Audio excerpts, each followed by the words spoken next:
Ezihamba phambili ngenza kwethu zithi-ke iphini likaNgqongqoshe wezokuthutha uMnumzane Sihle Zikalala livakashele iSilo uMisuzulu kaZwelithini esigodlweni kwaKhangela Mankengana ukuzobika ngokuqedwa kokwakhiwa kwengqalasizinda ethile okuhlanganisa amabhuloho noma amabhriji nemigwaqo eyakhiwe ngokubambisana noMnyango Wezemisebenzi Yomphakathi Nengqalasizinda.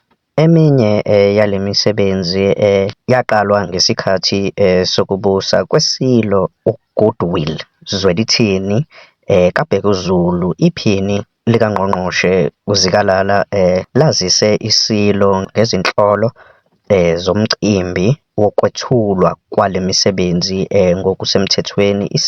ISilo sizwakalise ukubonga okukhulu ngokuthuthukiswa kwezindawo zasemakhaya. Mina-ke nawe ngenza ukuthi bengathanda sihlangane laphayana kwi-comment section sizwe lwakho ukuthi uthini ngalolu daba. Ungakhohlwa ukucofa subscribe button siphinde sihlangane nakwi-video elandelayo. Danko.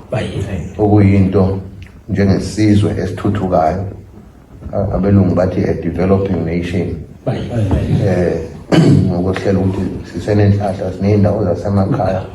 Iy'ndawo zasemakhaya inhlahla futhi yakhona ukuthi sinohulumeni okwazi ukubhekelela iy'ndawo zasemakhaya. Kukwazeka ukuthi ngoba sibe nenkinga okhuzeni besangena nje ey'godleni kusaphethe umdlokombani amabhriji besingenawo. Thola ukuthi ingane makumele iye esikoleni noma kunomuntu ogulayo umfula ugcwele gcine manje sekulimaleka ngenxa yokuthi imfula igcwele okuyinto leyo ebisiphindisele emuva kakhulu njengesizwe. Kodwa ngithokoza kakhulu Khuzeni ukuthi ukhona usekhaya namhlanje ngohlelo lwakho lomsebenzi nama-officials akho, i-office lakho ukuthi nize lapha ekhaya sizobonisana intuthuko esikhona ngenhlahla nawe oyifice vese ihamba qala uMinister uDelile bakwazi igcinise kulezo zandla yaqhubeka kanjalo kuze kufike manje. Kuyintokozo enkulu ukuthi imisebenzi ngijabula